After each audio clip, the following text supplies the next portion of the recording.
பேசலாம் நிகழ்ச்சிக்கு உங்களை அன்புடன் வரவேற்கிறோம்.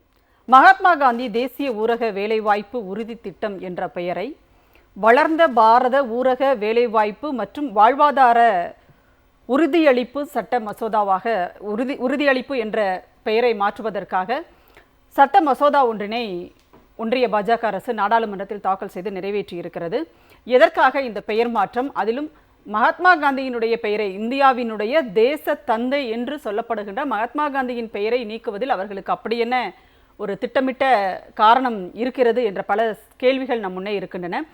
இந்த வேலைவாய்ப்பு திட்டத்தை, இந்த திட்டத்தை பொறுத்தவரை ஒன்றிய பாஜக அரசு இப்பொழுது கொண்டு வந்திருக்கிற புதிய விதிமுறைகளின்படி இதற்கான கட்டுப்பாடுகள் அனைத்தும், விதிகள் அனைத்தும் ஒன்றிய அரசினுடைய கட்டுப்பாட்டிற்குள் வரும். அவர்கள்தான் இதற்கான நிபந்தனைகளை ஏற்படுத்துவார்கள், விதிப்பார்கள். ஆனால் நிதி பங்களிப்பு மட்டும் மாநிலங்கள் செய்ய வேண்டும் என்ற ஒரு விஷயம் இதில் இருக்கிறது.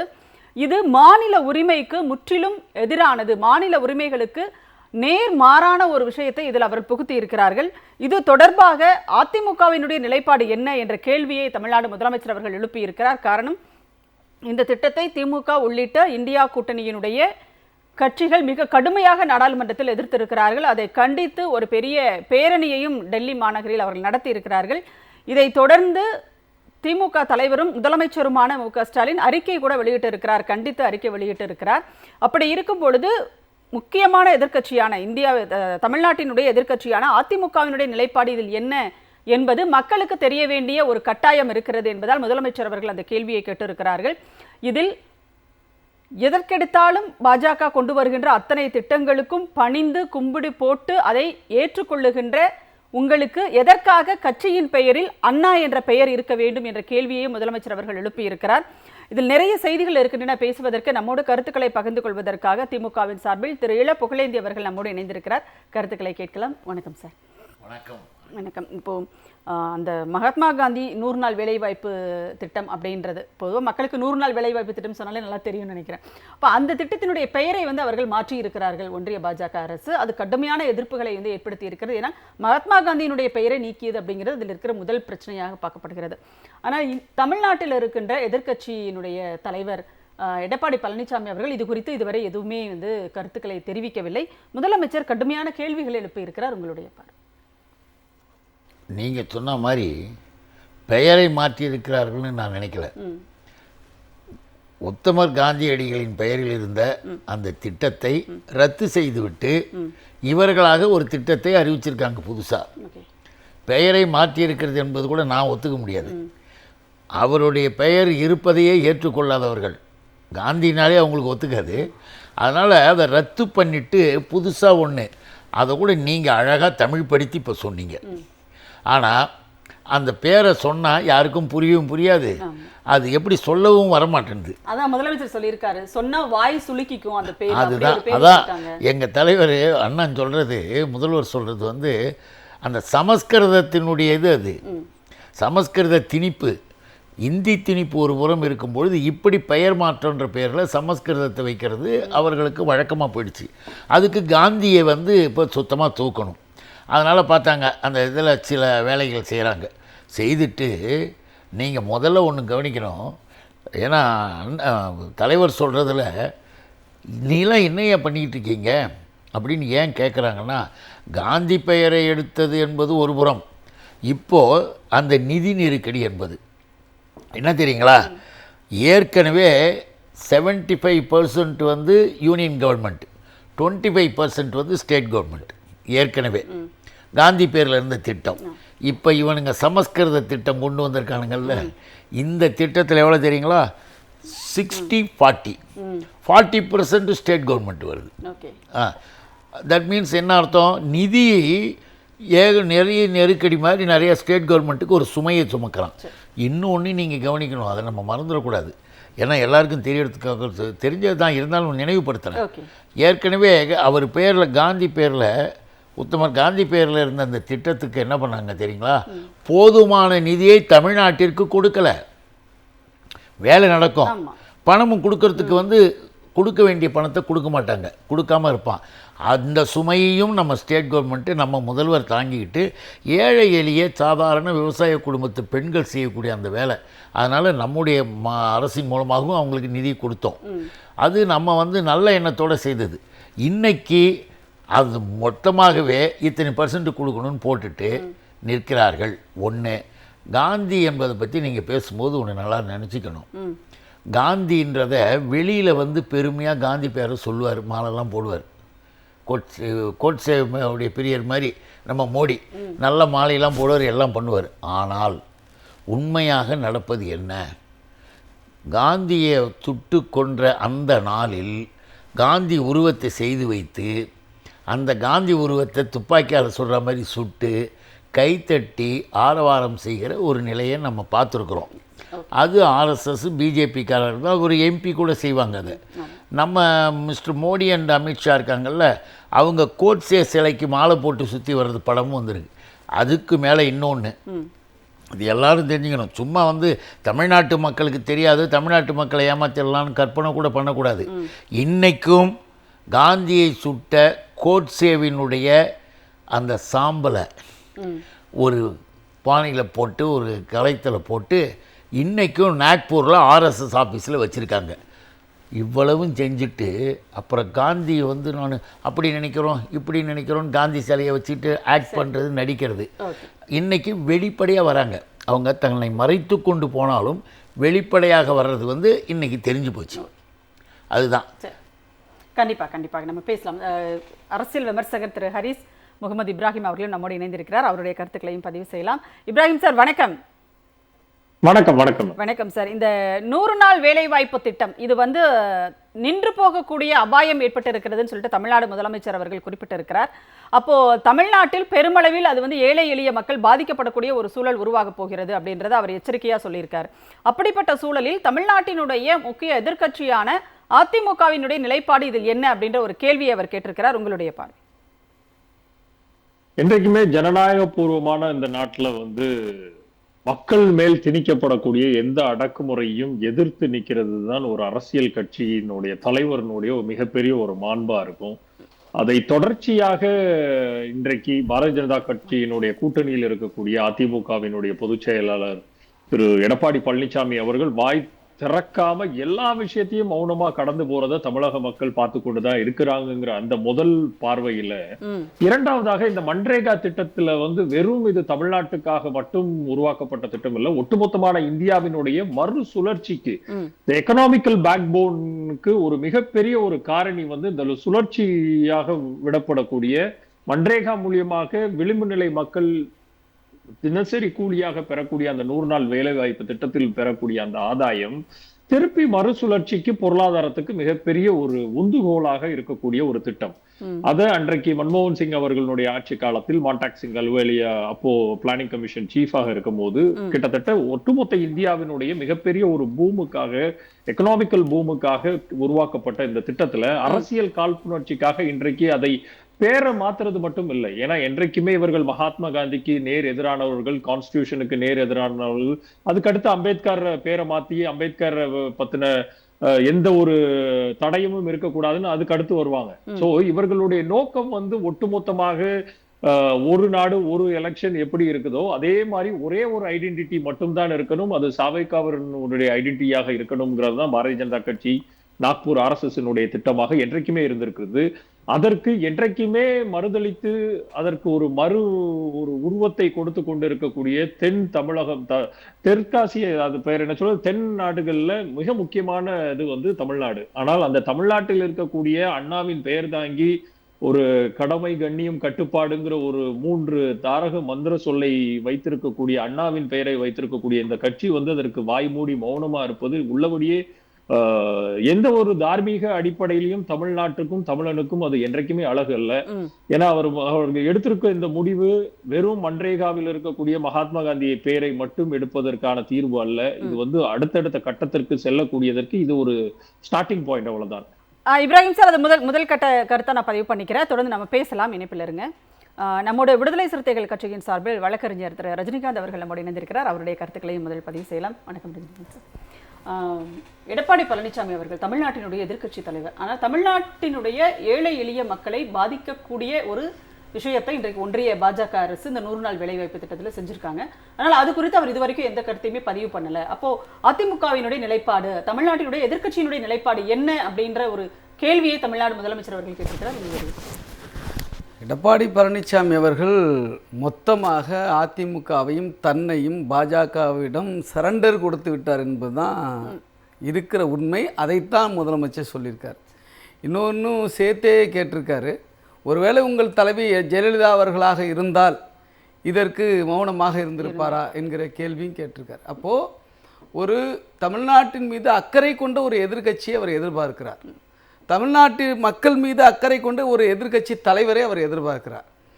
ஒரு அண்ணாவோட பேரை நீங்கள் ஏங்க வச்சுக்கிறீங்க அப்படிங்கிற கேள்விக்கு என்னென்னா, அண்ணா அப்படின்னு சொன்னாவே மாநில சுயாட்சி, அண்ணா என்று சொன்னாலே சுயமரியாதை, அண்ணா என்று சொன்னாலே மாநிலத்தினுடைய உரிமைகள்.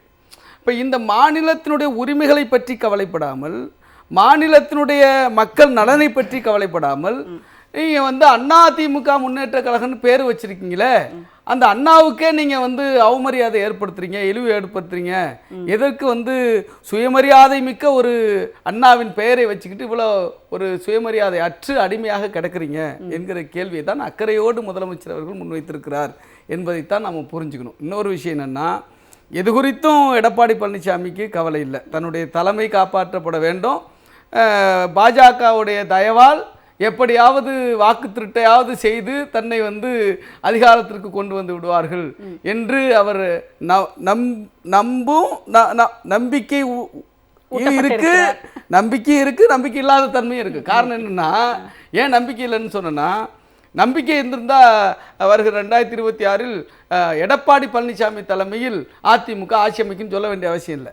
ஏன்னா இவரை சிஎம் கேண்டிடேட்டாக அவங்க ஏற்றுக்கிறாங்களா இல்லையான்னு இவருக்கு டவுட் இருக்கு. அதனால் அப்பப்போ கொஞ்சம் ஒரு பிட்டு அப்போ அந்த பொதுக்குழுவில் பாஜகவுக்கு இண்டிகேட் பண்ணி தான் நிறைய தீர்மானங்களை போட்டிருக்காரு. இப்போ நீங்கள் பார்த்தீங்கன்னா விவசாயிகள் பாதிக்கப்பட்டாங்க. அவர் கேட்டார், 3 விவசாய சட்டங்கள் வந்துச்சு, அந்த விவசாய சட்டங்களை இயற்றுவதற்கு அதிமுக உடன் போனது பாராளுமன்றத்தில். சிஏ என்று சொல்லக்கூடிய குடியுரிமை திருத்த சட்டம் கொண்டு வருவதற்கு பாராளுமன்றத்தில் அதிமுக உறுப்பினர்கள் ஆதரவு தெரிவித்தார்கள். இன்றைக்கு டெல்டா விவசாயிகள் மழையால் பாதிக்கப்பட்ட தருணத்தில் 17% 22% ஈரப்பதத்தை உயர்த்தி வழங்க வேண்டும் என்று தமிழ்நாடு மக்கள் அனைவருமே கேள்வி வந்து கோரிக்கை விடுத்துக்கிட்டாங்க. தமிழ்நாடு முதலமைச்சர் கோரிக்கை விடுத்தார், எம்பிக்கள் போய் பாராளுமன்றத்தில் எழுப்புனாங்க, போராட்டம் பண்ணாங்க. ஆனால் எடப்பாடி பழனிசாமி சும்மா பொதுக்குழு ஒரு தீர்மானத்தை, ஒரு கண்துடைப்பு தீர்மானத்தை போட்டு அப்படியே உட்காந்துக்கிட்டார். அதே போல் கல்விக்கு வந்து நிதி கொடுக்க வேண்டிய நிதியை ஒன்றிய அரசு தர மறுக்குது. கிட்டத்தட்ட ஒரு 2-3 ஆண்டுகளாகவே அதை தர மறுக்கிறாங்க. அது குறித்து எடப்பாடி பழனிசாமிக்கு கருத்து இல்லை. மதுரைக்கு கோவைக்கு மெட்ரோ கொண்டு வருவதற்கு ஒன்றிய அரசு தடை போடுது, தரமாட்டேன்னு சொல்கிறாங்க. அது குறித்து அது என்னன்னு தெரியல, பார்க்கலாம் அப்படின்னு சொல்கிறார்.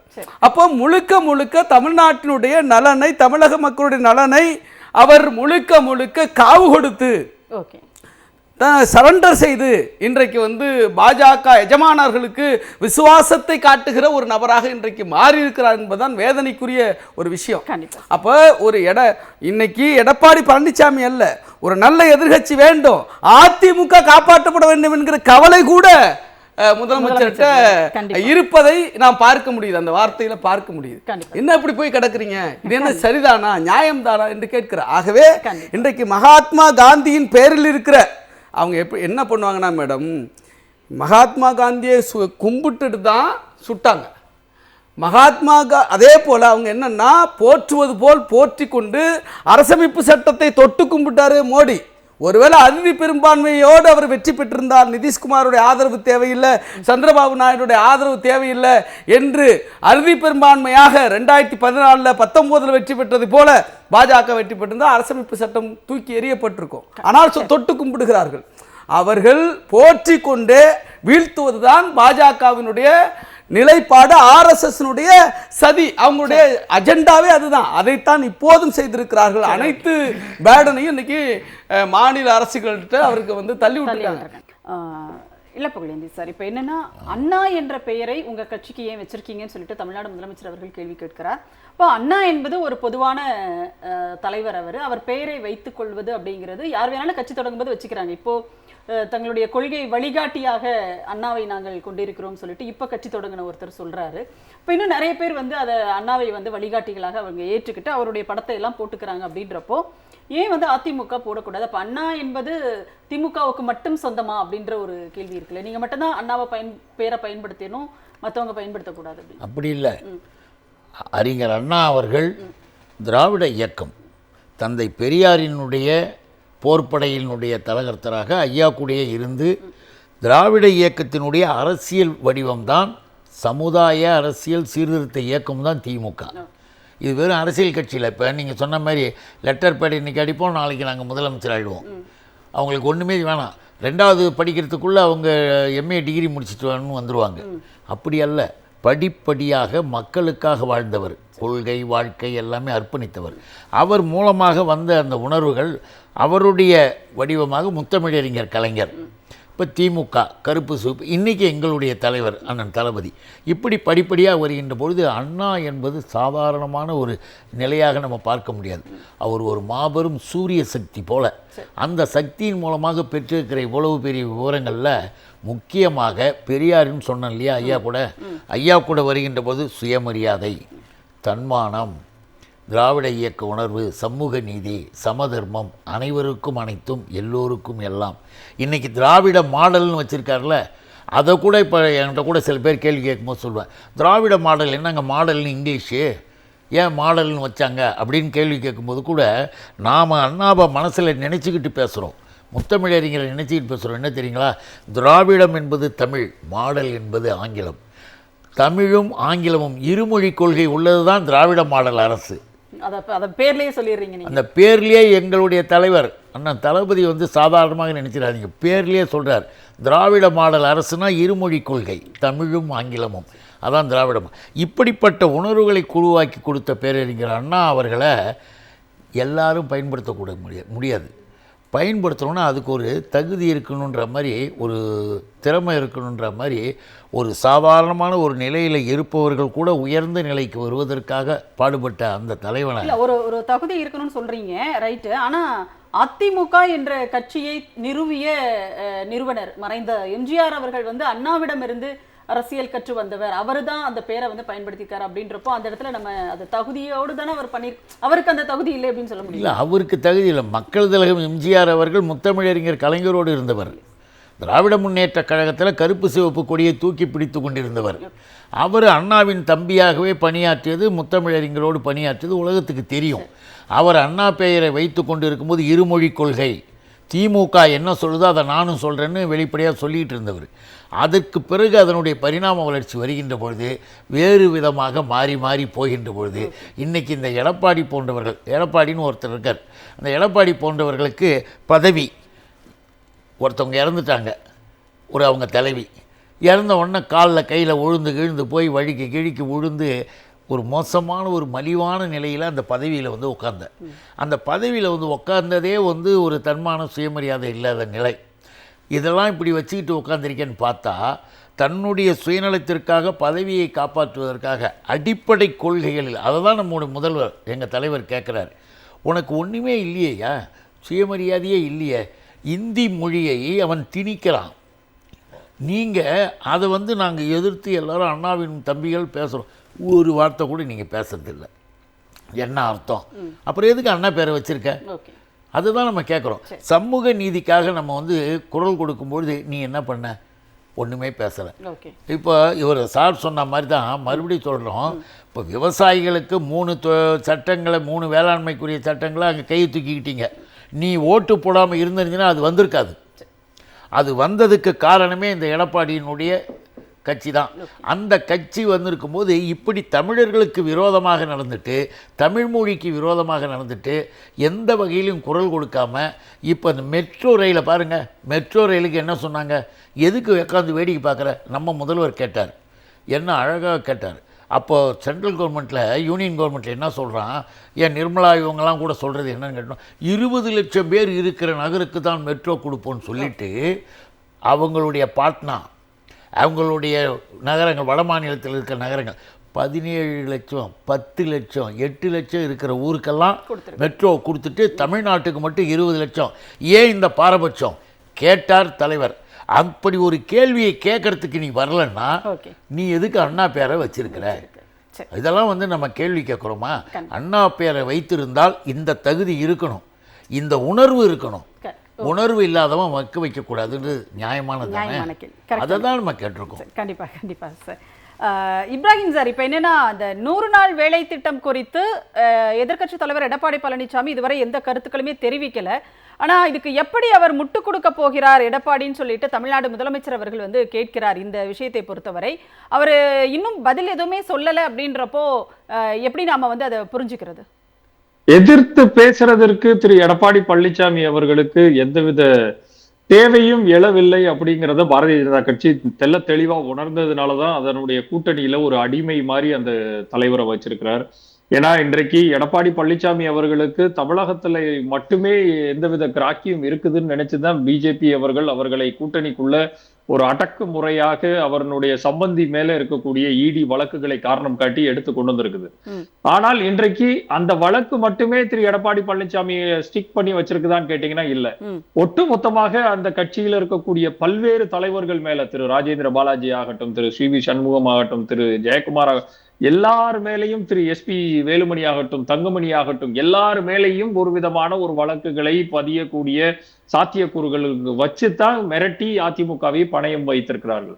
அப்போ ஒட்டு மொத்தமாக இவர்கள் இந்த மக்களுக்காக, தமிழ்நாட்டின் மக்களுக்காக எதிராக செய்யக்கூடிய அத்தனை விடயங்கள்லையும் இவர்கள் வாய் துறப்பாங்களா அப்படின்னு பாத்தீங்கன்னா கிடையவே கிடையாது. அப்படி இருந்திருந்தா எப்படி ஒரு 13 பேரை சுட்டுக் கொன்ற ஒரு ஆட்சி அதிகாரத்தில் இருந்தவர் எப்படி தொலைக்காட்சியை பார்த்துத்தான் செய்திகளை நாங்கள் தெரிந்து கொள்கிறோம்னு ஒரு இன்டெலிஜென்ஸுக்கு ஃபர்ஸ்ட் அண்ட் ஃபார்மோஸ்ட் கிடைக்கக்கூடிய ஒரு முதல்ல மந்திரி எப்படியாச்சும் சொல்ல முடியுமா? அப்படி அப்போ இவருக்கு எந்தவித கொள்கையும் கிடையாது, எந்த விதமான அறம் சார்ந்த அரசியல் அறிவும் கிடையாதுங்கிறது தான் நம்ம திருப்பி இந்த அவர் ஆட்சி செய்த அந்த 4 வருஷமா பார்த்துக்கிட்டு இருக்கிறோம். அதை தாண்டி அவருடைய முதலமைச்சர், அவருடைய கட்சி தலைவி, அவர் வீட்டுக்குள்ள அவ்வளவு பெரிய கொலை சம்பவங்கள் நடக்குது, கொள்ளை சம்பவங்கள் நடக்குது. இன்றைய வரைக்கும் அதற்காக வாய் திறந்திருக்கிறாரா திரு எடப்பாடி பழனிசாமி அவர்கள்? இல்ல. வழக்கிலேயே அவர் எப்படி வாய் திறக்க முடியும்? அதத்தான் சொல்றேன். அப்போ ஒவ்வொரு விடயங்கள்லயுமே அந்த 4 ஆண்டு காலம் தமிழகத்தினுடைய மிக மிக வர்ஸ்டான ஆண்டு காலம்ங்கிறதுனாலதான் தமிழக மக்கள் மிக தெளிவாக டிசிசிவான ஒரு மேண்டேட்டை டிஎம்கே கவர்மெண்ட் கொடுத்தாங்க. அதனுடைய நீட்சியாக இந்த கவர்மெண்ட் அதை ரொம்ப ஃபுல்ஃபில் பண்ணி அவ்வளவு அழகான அவர்கள் கொடுத்திருந்த வாக்குறுதிகளையும் தாண்டி கொடுக்காத வாக்குறுதிகளையும் இன்று செயல்படுத்தி கொண்டிருக்கிறத நம்ம பார்த்து கொண்டேதான் இருக்கிறோம். அப்படி இருக்கும் போது இன்னைக்கு தமிழ்நாடு மேல மட்டுமே இது வந்து இவர்கள் செய்யக்கூடிய இந்த இழுக்கு வந்து தமிழ்நாடு மேல, இன்னைக்கு தமிழ்நாடு ஆவரேஜா எடுத்துக்கிட்டீங்கன்னா ஜிஎஸ்டிபில 16 விழுக்காடு ஆர்பிஐ ரெக்கார்டு படி நம்ம முன்னேறி சென்று கொண்டு இருக்கிறோம். அப்போ இந்தியாவுடைய ஆவரேஜே 10 to 12 விழுக்காடு தான் இருக்குது. நீங்க even GSDP cross state domestic product எடுத்துக்கங்க, அந்த ப்ரொடக்ஷன்ல நம்ம 11.9 விழுக்காடு போன நிதியாண்டுல இருந்திருக்கிறோம். இந்தியாவுடைய ஆவரேஜ் 7 விழுக்காடு தான். அப்போ எல்லா விதத்திலையும் டபுள் இன்ஜினாக இந்த அரசாங்கம் செயல்பட்டு கொண்டு இருக்கும் போது அட்லீஸ்ட் நீங்க உபயம் பண்ண வேண்டாம், உபத்திரம் பண்ணாம இருக்கக்கூடிய ஒரு வாய்ப்பையாச்சு இந்த தமிழக மக்களுக்கு நீங்க பண்ணணுங்கிறது எதிர்பார்க்கிறது ஒரு அரசு. கண்டிப்பாக சார். தமிழ்நாடு முதலமைச்சர் அவர்களே வந்து அதை முன்வைத்திருக்கிறார். அந்த விஷயத்தையும் தமிழ்நாட்டு மக்கள் இந்த கேள்விகளை எல்லாம் எதிர்க்கட்சி தலைவரை பார்த்து கேட்கிறார்கள் அப்படின்னு அவர் சொல்லியிருக்காரு. பேசலாம் இப்ராஹிம் சார், இணைப்பில் இருங்க. ரஜினிகாந்த் சார், இப்போ என்னன்னா எல்லாரும் சொல்றீங்க இது வந்து மகாத்மா காந்தியை வந்து அவங்களுக்கு பிடிக்காது, அதனால தான் இப்படிலாம் பண்றாங்க, அது வந்து ஆர்எஸ்எஸ்னுடைய கொள்கை, படிப்படியாக எல்லாவற்றையும் வந்து அவர்கள் அடையாளங்களை எல்லாம் அழித்து விடுவார்கள். இப்ராஹிம் சார் பேசும்போது சொன்னார் அடுத்ததாக அவர்கள் அம்பேத்கருக்கு வருவார்கள் அப்படிங்கிறது அவர் சொல்றாரு. ஆனா இப்போ என்னன்னா சரி மகாத்மா காந்தி பேரை எடுத்தாங்க அதுல இருந்து, ஆனா அதுக்கு பதிலாக வந்து கோட்ஸே பேரை அவங்க வைக்கலையே, பாரத வளர்ச்சி அப்படின்னு தானே வைக்கிறாங்க, இந்த நாட்டை தானே அடையாளப்படுத்துறாங்க. சுருக்கமா என்ன சொல்றாங்க? VB G RAM G. சரி, அது ஒரு சுருக்கம் அப்படி வருது. இல்ல, சுருக்கம் திட்டமிட்டு வர்றது தான். சரி, அது யதார்த்தமான சுருக்கம் அல்ல. நீங்கள் அவங்க சொல்கிறாங்க இல்லையா, விக்சித் பாரத் ரோஜ்கர் என்னன்னோ பேர் வருது இல்லையா, ஹிந்தியில் வாயில் நுழைய மாட்டேங்குது, ரோஜ்கர் அண்ட் அஜீவிகா மிஷன், அதோடைய சுருக்கம் விபிஜி ராம்ஜி தான். அப்போ காந்தி இருக்கும் இடத்தில் ராமரை வைக்கிறார்கள், ராமரை வைத்தால் கோட்சேவை வைப்பதற்கு சமம் என்றுதான். அப்படியே பார்த்தாலும் ராமராஜ்யம் தானே காந்தியினுடைய கனவு அப்படின்னு சொல்றாங்க. அதாவது காந்தியினுடைய கனவு ராமராஜ்யம் அல்ல, காந்தியினுடைய கனவு வந்து ஒரு செக்குலர் ராஜ்யம் தான். அதனால தான் காந்தி இருக்கும் போதே செக்குலரிசத்தை அவர் ஒத்துக்கிட்டாரு. இப்போ அவர் வந்து பக்தியில் ராம பக்தர், இறக்கும்போது கூட ஹரே ராமான்னு சொல்லிட்டு இறந்தவர் தான், அதில் மாற்று கருத்து இல்லை. ஆனால் அதே சமயத்தில் அவரிடத்தில் ஒரு ஜனநாயகம் இருந்தது, அவரிடத்தில் அனைத்து மக்களுக்கும் அனைத்தும் பெற வேண்டும் என்கிற அந்த உயரிய நோக்கம் இருந்தது. அதனால தான் அவர் மகாத்மா என்று அழைக்கப்பட்டார். அப்போது அவரை ஏன் சுட்டு கொண்டாங்க? சரி, காந்தி ராமரை வணங்கியவர். ஆனால் அவர்களை சுட்டு கொண்டவர்கள் யார்? அவர்களும் ராமரை இன்றைய வரை வந்து போற்றி கொண்டிருப்பவர்கள் தானே. ராமருக்கு மிக பிரம்மாண்டமான கோவிலை கட்டியவர்கள் தானே. ஏன் என்று கேட்டால், ராமரை வழங்கினாலும் கூட இந்த நாடு இந்து ராஷ்டிராவாக மாறுவதற்கு, ஒரு மத சார்புள்ள நாடாக மாறுவதற்கு, இந்துத்துவ நாடாக மாறுவதற்கு அவர் தடையாக இருந்தார். சரி, அவர் வந்து தன்னுடைய ஜனநாயக கருத்தியல், செக்குலர் கருத்தியலில் உறுதியாக இருந்தார். ஆகவே தான் ராமரை வணங்கிய காந்தியை ராமர் பெயரில் சுட்டு கொல்லப்பட்டார். யார்? கோச்சே வந்து சுட்டு கொண்டார். நாத்துராம் கோச்சே, அவரும் ராம் தான். சரிதானா? இப்போ ராமரை வணங்கிய ராம பக்தர் சுட்டுக் கொல்லப்படுகிறார். காந்தியினுடைய கனவுகளை சிதைப்பது அவர்களுடைய நோக்கம். இன்னைக்கு காந்தி பெயரை மட்டும் அவர்கள் எடுக்கல. காந்தியினுடைய மிக முக்கியமான கோட்பாட்டில் ஒன்று, லட்சியங்கள் ஒன்று, பஞ்சாயத்து ராஜை உருவாக்குவது, கிராம பகுதி கிராம நிர்வாகத்தை வலுப்படுத்துவது, கிராம நிர்வாகத்திற்கு அதிகாரத்தை வழங்குவது. அவருடைய கனவு தான் 1993 காங்கிரஸ் ஆட்சி இருக்கும் பொழுது பஞ்சாயத்து ராஜ் சட்டம் கொண்டு வரப்பட்டது. இன்றைக்கு 100 நாள் வேலை திட்டம் என்பது கிராமத்திற்கு வழங்கப்பட்டிருக்கிற அதிகாரம், கண்டிப்பா பஞ்சாயத்திற்கு வழங்கப்பட்டிருக்கிற அதிகாரம். அந்த அதிகாரத்தை இன்றைக்கு பறித்து விட்டார்கள். இன்னைக்கு வந்திருக்கிற இந்த விதிமுறை இருக்கு இல்லையா, 100 நாள் விதிமுறை, அந்த அதிகாரம் 125 நாள். அது 125 என்பது ஒரு ஹம்பக், அது ஒரு வந்து ஒரு ஏமாற்று. ஆனால் அதாவது என்னன்னா, ஒன்று பெரிய பிம்பமாக காட்டி அது எல்லாத்தையுமே சுரண்டுவது, அது எல்லாத்தையுமே காலி பண்ணுவது என்பது தான் பிஜேபி ஆர்எஸ்எஸ்னுடைய ஒரு செயல் திட்டம். அதுதான் அவங்களுடைய வந்து டாக்டிக்ஸ் அவங்களுக்கு. இப்போ நீங்கள் முன்னாடி இந்த இப்போ இருக்கிற 100 நாள் திட்டம், இதுக்கு முன்னாடி இப்போ மசோதா தாக்கல் பண்ணிட்டாங்க. இதுக்கு முன்னாடி என்னென்னா, நேரடியாக பஞ்சாயத்து தான் முடிவு பண்ணுவாங்க. அந்த ஊராட்சி மன்றம் தான் முடிவு பண்ணும், ஊராட்சி மன்ற தலைவர் தான் முடிவு பண்ணுவாங்க. என்ன வேலை பார்க்கணும், எங்கே வேலை பார்க்கணும், என்ன வேலையை வந்து அந்த நிதி எப்படி வந்து பகிர்ந்தளிக்கப்படணும், கொடுக்கணும், எல்லாமே அந்த பஞ்சாயத்து அமைப்பு தான் முடிவு செய்யும். இன்றைக்கு ஒன்றிய அரசு முடிவு செய்கிறது. அப்போ இது வந்து காந்தி பெயரை மட்டும் நீக்குவதல்ல, காந்தியினுடைய கனவாக இருக்கிற பஞ்சாயத்து ராஜ் என்கிற அந்த ஊராட்சிக்கு வழங்கப்பட்டிருக்கிற அந்த அதிகாரத்தையும் பறித்திருக்கிறார்கள். இது மக்களுக்கு எதிரானது. கண்டிப்பாக. அப்போ அது மட்டுமல்ல, இன்றைக்கு எடப்பாடி பழனிசாமி அவர்கள் என்ன வந்து பிஜேபி செய்கிறாங்களோ எல்லாத்துக்கும் ஆமாசாமி போடுற இடத்துல இருக்கிறாரு. மிகப்பெரிய ஆபத்தான நிலைமை இது. நீங்க வந்து திருப்பரங்குன்றத்துல சொல்லிடுறேன், திருப்பரங்குன்றத்துல பிஜேபி ஸ்டாண்ட் இவர் பேசுறாருங்க. அங்க கைது செய்து திருமண மண்டபத்தில் வைக்கப்பட்ட போது அண்ணா பேர் மட்டுமல்ல, திராவிடம் என்கிற பெயரை கூட அவங்க வச்சுக்கிறதுக்கு உரிமை இருக்காங்கிற கேள்வி இங்க எழுது. கண்டிப்பா நம்ம பேசலாம், அடுத்தடுத்து நம்ம பேசலாம். இன்னும் சொல்ல போனா, மக்களுக்கு எதிரான ஒரு திட்டத்திற்கு எடப்பாடி பழனிசாமி அவர்கள் ஆதரவாக இருந்தால் எப்படி மக்களை சந்தித்து அவர் வாக்கு கேட்க முடியும், மக்களை எப்படி சந்தித்து பேச முடியும் அப்படின்ற ஒன்று இருக்கு. புகழேந்தி சார், இப்போ என்னன்னா, மக்களுக்கு எதிரானது ஒன்றிய பாஜக அரசினுடைய இந்த 100 நாள் வேலைவாய்ப்பு திட்டத்தில் கொண்டு வந்திருக்கிற இந்த மாற்றங்கள் அப்படின்றது, ஏன்னா கிராமப்புற ஏழை எளிய மக்களுக்கான வாழ்வாதாரமாக இந்த 100 நாள் வேலைவாய்ப்பு அப்படிங்கிறது இருக்குது. ஆண்டுக்கு 100 நாட்கள் கேரண்டியா அவங்களுக்கு வந்து வேலை கிடைக்கும் அப்படிங்கிறதான் இதனுடைய நோக்கமே. ஆனால் இன்றைக்கு அதற்கு எதிராக ஒரு திட்டம் இருக்கிறது. அது குறித்து எடப்பாடி பழனிசாமி அவர்கள் வாயே திறக்கல அப்படின்னா மௌனம் சம்மதத்திற்கு அறிகுறியா அப்படிங்கிறத இன்றைக்கு முதலமைச்சர் அவர்கள் கேட்கிற ஒரு கேள்வி. அப்படி இருக்கும்போது மக்களுக்கு எதிரான ஒரு விஷயத்துக்கு இவர் வந்து ஒத்து போயிட்டு திரும்ப எப்படி மக்களை சந்தித்து தேர்தலில் போயிட்டு ஓட்டு கேட்பாரு, இல்லை மக்களை எப்படி போய் சந்திப்பார் அப்படின்ற ஒரு புரிதல் அவருக்கு அடிப்படையான அந்த புரிதலே இல்லைன்றீங்களா? மக்களை பற்றி அவர்கள் போட்டிருக்கிற எடையை, மக்களை பற்றி அவர்கள் நினைத்திருக்கிற ஒரு தவறான ஒரு கருத்தாக இருக்கும். ஏன்னா நீங்கள் கேட்ட மாதிரி நம்முடைய முதல்வர், எங்களுடைய தலைவர் அழகாக கேட்டாங்க, நீ தவழ்ந்து வழுக்கி விழுந்து போய் பதவிக்கு வந்து ஏதோ வந்துட்டு போகிற, நீ வந்து இன்னைக்கு செய்து கொண்டிருக்கிற இந்த செயலை தமிழ்நாட்டில் வந்து நாங்கள் கேட்குறோன்னு இல்லை, உனக்கு எதுக்கு அண்ணாவின் பேர், அண்ணாவின் பேரை நீ வைக்கக்கூடாது அப்படின்னு நான் சொல்லலை, தமிழ்நாட்டு மக்களே சொல்லுகிறார்கள். அந்த தமிழ்நாட்டு மக்களே சொல்கிறார்கள்னு அவருக்கு சொன்ன அந்த அர்த்தம் என்னன்னு கேட்டால், இப்போ நீங்கள் கேட்டது தான். இவர் படிப்படியாக தன்னுடைய இதுன்னு இல்லை, ஏன்னு கேட்டிங்கன்னா இன்னொருத்தருடைய எடுபடியாக, இன்னொருத்தருடைய வேலைக்காரர்களாக, யார் இந்த எடப்பாடி, தமிழ்நாட்டு மக்களை பற்றியே கவலைப்படல, தமிழகத்தை பற்றியே கவலைப்படல. அதனால தான் நாம் என்ன சொல்கிறோம், ஒரு மிகப்பெரிய கொடூரமான ஒரு சூழ்நிலை உருவாக்கிக்கிட்டு இருக்காங்க. எதிர்கட்சி தலைவரை நீங்கள் வந்து எடுபடி அப்படின்லாம் இல்லை, எதிர்கட்சி தலைவராக இருந்திருக்கணும், தலைவராக இருந்திருந்தால் நம்ம மதிக்கலாம்.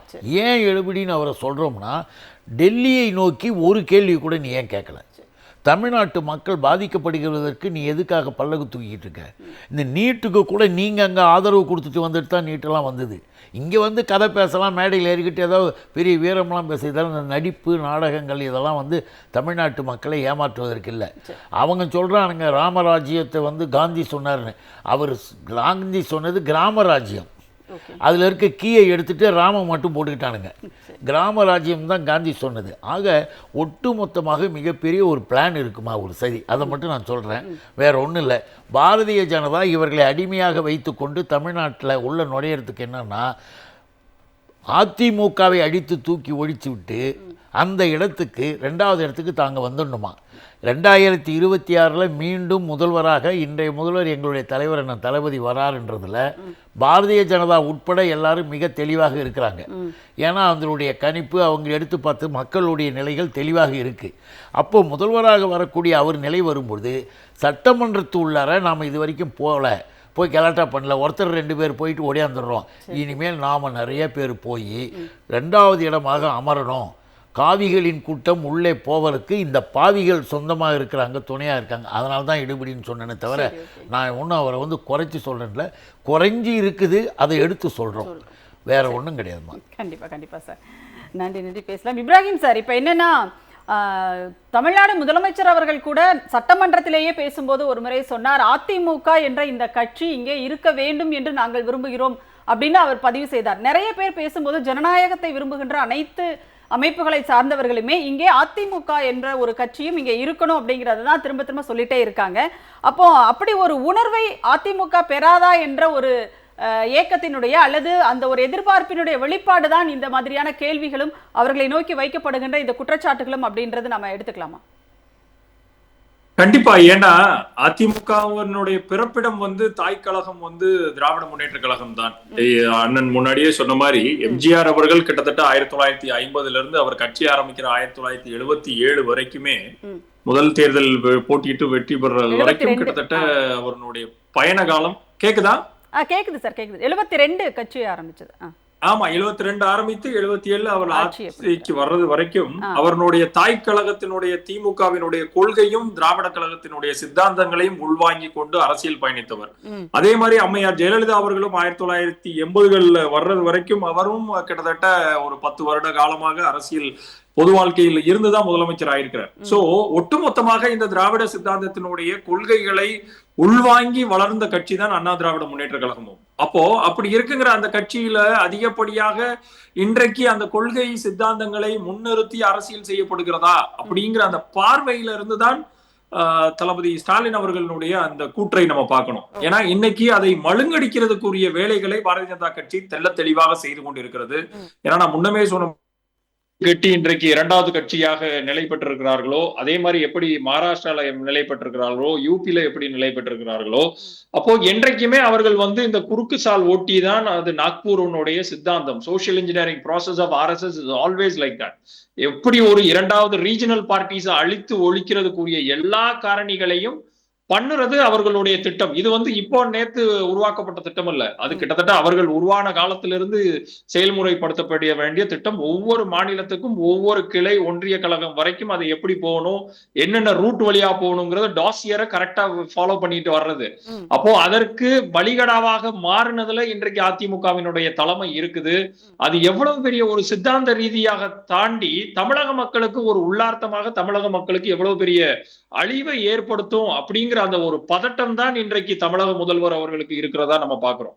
ஏன்னா என் மக்கள், என் இனம், என் தமிழ் சார்ந்த ஒரு இயக்கம் வந்து இன்றைக்கு திராவிட சித்தாந்தத்துல இருந்து பெருவாரியான மக்களை விளிம்பு நிலையில இருந்து மேல கொண்டு வந்திருக்குது. அடக்குமுறை ஒடுக்குமுறைகள்ல இருந்து மேல கொண்டு வந்திருக்குது. கல்வி, சுகாதாரம், வேலை வாய்ப்பை வந்து பரவலாக்க கொடுத்திருக்குது. அப்போ அத்தனையும் பின்னோக்கி இழுத்து கொண்டு போறதுக்கு திருப்பி சனாதனத்தையும் மனுஸ்மிருதியையும் கையில் வைத்துக் கொண்டு இன்றைக்கு எப்படி ஜஸ்டிஸ் GRS வந்து ஒரு அமர்வுல ஒரு நீதிபதியினுடைய தீர்ப்புல மேற்கோள் காட்டுறாரோ, அப்போ நீங்க கான்ஸ்டிடியூஷன் புக்ஸுக்கு எந்த விதமான வேலிடேஷனுமே கொடுக்காத ஒரு சித்தாந்த ரீதியாக வலுப்பெறக்கூடிய ஒரு கூட்டத்தை கொண்டு வந்து இவ்வளவு பெரிய புரட்சிகளையும் இவ்வளவு பெரிய சமூக சீர்திருத்தங்களையும் செய்திருக்கிற ஒரு மாநிலத்துல கொண்டு வந்து விடும் போது அது எப்படி ஒரு பின்னோக்கி திருப்பி ஒரு 100 ஆண்டு காலத்துக்கு பேக் எண்ட்ல போயிடும்.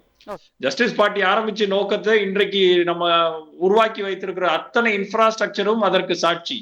அப்போ நீ அதே மாதிரி திருப்பி கொண்டு போய் பீகார் மாதிரி உத்தரப்பிரதேஷ் மாதிரி கொண்டு போய் பின்னோக்கி இழுத்துட்டு போறதுக்கு உடந்தையாக திரு எடப்பாடி பழனிசாமி அவர்களும் அதிமுகவும் இருந்துவிடக் கூடாது அப்படிங்கிறத உள்ளார்த்தமாக அவர் முதலமைச்சரை தாண்டி ஒவ்வொரு தமிழனுக்கும் அந்த ஒரு சித்தாந்த ரீதியான வலுவான ஒரு காரணம் இருக்கிறது.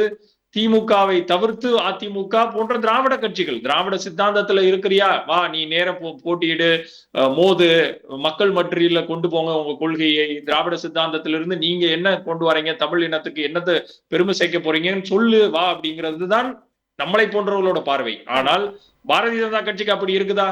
கிடையாது. அவன் எப்பவுமே அவர்களுக்கு அந்த டிவிசிவான வேற்றுமையில் ஒற்றுமைங்கிற அந்த இதுக்கு நேர் எதிரா எப்படி அந்த ஒற்றுமையா இருக்கிறவங்கள வேற்றுமைப்படுத்தி குலைக்கலாம் அப்படிங்கிறது மட்டும்தான் அவர்களுடைய காரணியா இருந்திருக்குது. அதற்கு சமீபத்திய ஒரு உதாரணம் திருப்பரங்குன்றத்தினுடைய தீபம் ஏற்றும் இஷ்யூவை வச்சு எவ்வளவு அழகா ஒரு அரசியலை பண்ணி மதுரை மக்கள் மட்டும் அங்க தெளிவில்லாமல் உத்தரப்பிரதேஷ் மாதிரியோ பீகார் மாதிரியோ ஒரு மக்களாக இருந்திருப்பே ஆனால் இன்றைக்கு தமிழ்நாடு ரத்தக்காடா சுடுகாடா மாறி இருந்திருக்கும். அப்போ இப்பேற்பட்ட ஒரு அரசியல் பக்குவப்பட்ட ஒரு மண்ணை எவ்வளவுக்கு எவ்வளவு தெளிவில்லாத ஒரு சித்தாந்தங்களை கொண்டு புகுத்தி அவர்களுக்கு மத்தியில ஒரு பிரிவினைவாதத்தை உண்டு பண்ணி கபலீகரம் செய்யலாம் அப்படிங்கிறதுக்கு பாரதிய ஜனதா கட்சி முயற்சி பண்ணுது.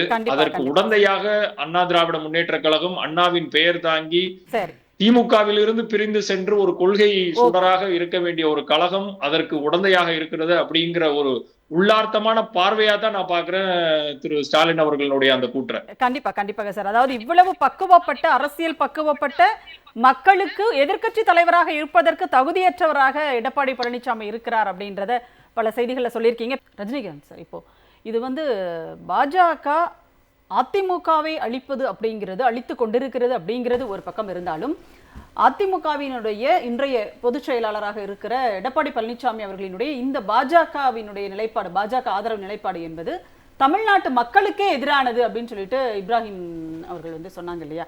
அப்போ ஒட்டுமொத்த தமிழ்நாட்டிற்கும் தமிழ்நாட்டின் நலனுக்குமே எதிரான ஒரு நிலைப்பாட்டை ஒரு மாநிலத்தினுடைய எதிர்க்கட்சி தலைவர் எடுக்கலாமா அல்லது எடுப்பாரா அப்படின்ற ஒரு கேள்வி இருக்குல்ல. பாஜக என்பது மனித இனத்திற்கே எதிரான ஒரு கட்சி, சமூக நீதிக்கு எதிரான கட்சி, சமத்துவத்துக்கு எதிரான கட்சி, ஜனநாயகத்துக்கு எதிரான கட்சி. அது ஒரு குறிப்பிட்ட ஒரு சாதிக்கு, குறிப்பாக சொல்ல போனால் பிராமண சமூகத்திற்கான ஒரு கட்சி அது. ஆனால் அது என்னைக்கும் பிற்படுத்தப்பட்டவர்களோ பட்டியலின மக்களோ கல்வி பெறுவதை விரும்பாது, அவர்கள் அதிகாரம் பெறுவதை விரும்பாது. அப்படிப்பட்ட கட்சி இன்றைக்கு தமிழ்நாடு என்பது அத்தகைய சக்திகளை விரட்டி அடித்த மண். அது தந்தை பெரியாருடைய மண் என்று நாம் இன்றைக்கும் சொல்லி கொண்டிருக்கிறோம். இன்றைக்கு மிகப்பெரிய போராட்ட களத்தை சந்தித்த மண் இந்த தமிழ் மண். இந்த மண்ணில் மீண்டும் இந்த கோரமான முகத்தோடு இன்றைக்கு நடைபெற்று தன்னுடைய கோர முகத்தை விரித்து கொண்டிருக்கிற, கோர கரங்களை விரித்து கொண்டிருக்கிற பாஜகவை தெரிந்த எடப்பாடி பழனிசாமி தமிழ்நாட்டிற்குள் கொண்டு விடுவது, 2021 இங்கு கொண்டு அவங்கள இன்னைக்கு ஒரு 4 எம்எல்ஏ கொண்டாந்து அவங்களுக்கு சட்டமன்றத்துக்குள்ள விட்டதும் இன்னைக்கு கிட்டத்தட்ட 60 தொகுதி லிஸ்ட் கொடுத்துருக்குறாங்க. இப்போ அந்த 60 தொகுதியில் குறைந்தபட்சம் இவங்க எவ்வளோ கொடுக்க போறாங்கன்னு தெரியல, எவ்வளோ மிரட்டி கொடுக்க போறாங்கல்ல, அவங்க வாங்குறது தான். ஏன்னா அவங்க சொல்றதுக்கு ஒரு கட்டுப்பாடு. அதிமுக எத்தனை இடங்கள்ன்றதே ஒருவேளை பாஜக தான் முடிவு பண்ணும். ஏன்னா பீகார்ல 101 தொகுதி நிதிஷ்குமார், 101 தொகுதி பிஜேபியில். அதே சூழல் இன்னைக்கு வர்றதுக்கு வாய்ப்பு இருக்கு. ஏன்னா வேற கட்சி எதுவுமே இதுவரை சேரல. ஆக இந்த சமூக நீதிக்கு எதிரான ஒரு கட்சியை இங்கே கொண்டு விடுவதும் தமிழர்களுக்கு எதிரான கட்சி, தமிழர்களை இழிவுபடுத்துவதற்கு அவர்கள் எங்கேயுமே தயங்கினதில்லை. நீங்கள் பீகாரில் போய் என்ன சொன்னாங்க? தமிழ்நாட்டில் பீகாரிகள் கொடுமைப்படுத்தப்படுறாங்க என்று பீகாரில் முதலமைச்சரே போய் பிரதமரே போய் பேசுகிறார், மோடியே பேசுகிறார், அமித்ஷா பேசுகிறார். ஒடிசாவில் போய் என்ன பேசுனாங்க? தமிழ்நாட்டில் ஜெகநாதர் ஆலயத்தின் அந்த சாவியை தமிழர்கள் திருடி வச்சிருக்காங்க. கருவூலத்தின் சாவியை திருடி வச்சிருக்காங்க. இங்க தமிழ்நாட்டுக்காரன் அதிகாரத்துக்கு வரலாம், வி.கே. பாண்டியன் வச்சு அதிகாரத்துக்கு வரலாமா என்றெல்லாம் கேட்டாங்க. அப்ப தமிழர்களையும் தமிழையும் இழிவுபடுத்துவது என்பது முதன்மையான ஒரு நீசபாசை என்று சொன்னவர்கள் தானே அவர்கள். தமிழை நீசபாசை என்று சொன்னவர்களுடைய வாரிசுகள் தானே இவர்கள், பிஜேபிக்காரர்கள். இன்றைக்கு தமிழ் மொழியை எப்படியாவது ஒழித்து கட்டிவிட்டு இங்கே இந்தியை ஒற்றை மொழியை இங்கே வந்து கொண்டு வரணும், இந்தியா முழுக்க கொண்டு வரணும், தமிழ்நாடு அது தனித்த தீவாக இருக்கிறது, தமிழ்நாடு கபலீகரம் செய்யணும், சிதைக்கணுங்கிற அந்த நோக்கம் கொண்டவர்கள் தானே. அப்ப முழுக்க முழுக்க தமிழ் விரோத, தமிழர் விரோத, தமிழ்நாட்டு விரோத. அதிமுகவுமே இருமொழி கொள்கை தானே அவங்களுடைய கொள்கை.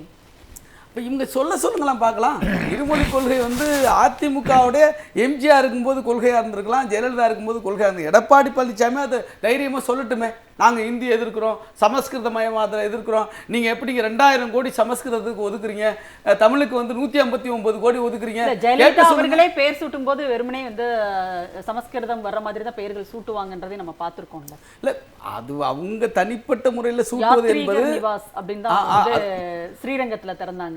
அது ரைட், அது கரெக்ட். அதே சமயத்தில் தமிழ் மக்களுக்கு விரோதமாக வருவதை ஓரளவாவது அவர்கள் வந்து ரொம்பவும் போக மாட்டாங்க. நீங்க அவங்க இன்னொன்னு சொன்னாங்க பாருங்க, நான் ஒரு தவறு செய்து விட்டேன், பிஜேபி ஆதரிச்சிட்டேன், பிஜேபி இங்கே ஆட்சிக்கு வருவதற்கு, ஒன்றியத்தில் ஆட்சிக்கு வர்றதுக்கு நான் காரணமாக இருந்துட்டேன், அந்த தவறை இனி ஒருபோதும் செய்ய மாட்டேன், பிஜேபியோடு இனி எனக்கு ஒட்டும் கிடையாது, உறவும் கிடையாது, மன்னிப்பே கேட்டாங்க. மோடியா லேடியான்னு சவால் விட்டாங்க. இனி ஒரு காலமும் பிஜேபியை நாங்கள் வந்து ஏற்க மாட்டோம், கூட்டணி வைக்க மாட்டோம் என்று சொன்ன ஜெயலலிதாவை அவருடைய ஆட்சியை நான் நடத்துகிறேன், அவருடைய கட்சியை நான் நடத்துகிறேன்னு சொல்லுகிற எடப்பாடி பழனிசாமி அவர்கள் ஜெயலலிதாவிற்கு நேர்மையா இல்லையே, மக்களுக்கு நேர்மையா இல்லையே. இன்னைக்கு நாம என்ன சொல்றோம், எங்க தலைவர் டாக்டர் எழுச்சி தமிழர் கூட என்ன சொல்றாருன்னா, அதிமுக காப்பாற்றப்பட வேண்டும் என்று சொல்லுகிறார். அதே அக்கறையோடு தான் இன்னைக்கு முதலமைச்சர் பேசியிருக்கிறத நாம் பார்க்கிறோம். அதே அக்கறை. ஏன்னா தமிழ்நாடு காப்பாற்றப்பட வேண்டும், தமிழ் மண் காப்பாற்றப்பட வேண்டும். நீ அது முழுக்க சக்திகள் உள்ளே வந்து வரக்கூடாது என்பதுதான். ஆனால் அதை பற்றி கிஞ்சித்தும் கவலை இல்லாம எடப்பாடி என்பது தமிழருக்கு எதிரானது, தமிழ்நாட்டுக்கு எதிரானது, சமூக நீதிக்கு எதிரானது. உங்களுடைய நிறைவு கருத்தாக ப்ளீஸ். என்னுடைய நிறைவு கருத்தாக சொல்றது, அண்ணா பெயரில் வைத்துக் கொள்ளக்கூடாது அப்படின்னு எங்கள் தலைவர் சொல்வதனுடைய அடிப்படை என்னன்னா, அண்ணா பெயரில் வந்து எழுதி வச்சுக்கிட்டு இருக்கேன், ஆனால் உண்மையில் அது அதிமுக என்பது அமித்ஷா திமுக. அந்த திமுக என்பது கூட திராவிடம் என்ற எழுத்து கூட எடுத்துடலாம், அமித்ஷாவினுடைய கட்சி அது. அந்த கட்சியினுடைய இதில் பிஜேபி வரக்கூடாது அப்படின்னும் போது 24,000 பேர் மட்டுமே பேசக்கூடிய சமஸ்கிருதம், 145 கோடி பேர் இருக்குது இந்தியாவில், ஒன்லி 24,000. 24,000 பேர் பேசுகிற சமஸ்கிருதத்திற்கு 2,500 கோடி ஒதுக்கிட்டு 8 கோடி பேர் பேசக்கூடிய தமிழுக்கு வெறும் 150 கோடி ஒதுக்குறது ஏன்னு தோழர் கூட கேட்டாங்க. அப்போது இப்படிப்பட்ட குளறுபடிகள் இதெல்லாம் வரும்போது நாமெல்லாம் எதிர்த்து நின்று கேட்டு போராட வேண்டிய நிலைமை இருக்குது. அவர்கள் வேஷம் போடுவாங்கம்மா, எப்படி வேஷம்னா இதையும் நான் சொல்லிடுறேன், சும்மா எல்லாரும் நம்ம நினச்சிக்கிட்டு இருக்கோம் இந்துன்னு சொல்கிறாங்க, இந்துத்துவா, யாரும் நம்பிக்கிட்டு இருக்காதீங்க. ஏன்னு கேட்டிங்கன்னா, 4 மடங்களைச் சேர்ந்தவர்கள், சங்கர மடத்தை போல் 4 மடத்தை சேர்ந்தவங்க அயோத்தியில் கோயில் கட்டி திறக்கும் பொழுது எதிர்த்தார்கள். ஏன் எதிர்த்தாங்க? மோடி திறக்கிற அன்னைக்கு அந்த ராமனுக்கு வந்து கண்ணும் இல்லை காதும் வைக்காமல் உருவமே சரியாக செய்யாத ஒரு சிலையை வச்சுருந்தாங்க. முழு உருவம் முடிவடையாமல் ஒரு சிலையை வச்சு அந்த கோயிலை திறக்கக்கூடாது, அவங்களாம் எதிர்க்கிறாங்க. ஆனால் மோடி திறக்கிறது. அப்போ தான் அவங்க என்ன சொன்னாங்க தெரியுமா, இப்போ தொடர்ந்து இருக்கிறது அயோத்தி ராமன் இல்லை, இது அவசரகால தேர்தல் ஏஜென்ட் ராமன் அப்படின்னு சொன்னாங்க. ஆக தேர்தலுக்காக மக்களை ஏமாற்ற ஓட்டு வாங்க எதையும் செய்வார்கள் பிஜேபிக்காரர்கள். அவர்களை நீ நம்பிக்கிட்டு பின்னால் போனீன்னா அண்ணாவென்ற பேரை எடுன்னு எங்கள் தலைவர் சொன்னதை இந்த நாடே மீண்டும் சொல்லுது, வலியுறுத்துகிறது. அதைத்தான் நான் இங்கே எடுத்து சொல்ல விரும்புகிறேன். கண்டிப்பாக நன்றி. அனைவரும் உங்களுடைய கருத்துக்களை எங்களோடு பகிர்ந்து கொண்டமைக்கு மிக்க நன்றி. நன்றி, வணக்கம். சிந்தனை களம் நிகழ்ச்சி இத்துடன் நிறைவடைகிறது. மீண்டும் ஒரு நிகழ்ச்சியில் சந்திப்போம். அதுவரை நன்றி, வணக்கம்.